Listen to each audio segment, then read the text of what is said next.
এই তানভীর হাসানকে এমন কোনো লোক নাই যে ওই এলাকা তাকে ভালোবাসতো না।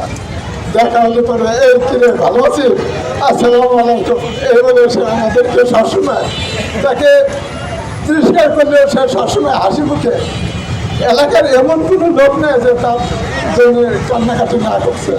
তা আমরা চাই যারা তাকে হত্যা করছে তাদেরকে দৃষ্টান্তমূলক শাস্তি, মানে ফাঁসি চাই তাদেরকে, যাতে কোনোরকমে যাতে আইন শৃঙ্খলার হাত থেকে যেন সে রক্ষা না পায়।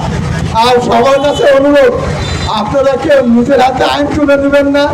আর যারা প্রকৃতপক্ষ ধনী খুশি তাদেরকেই আপনারা শাস্তির ব্যবস্থা করবেন।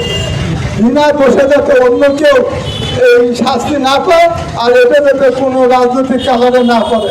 আমরা এই 3 নম্বর ওয়ার্ডের পক্ষ থেকে এই তানভীরকে যারা হত্যা করছে তাদেরকে আমরা ফাঁসি চাই।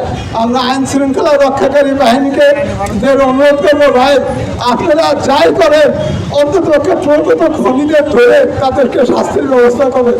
এই বলে আমি আমার বক্তব্য শেষ করছি।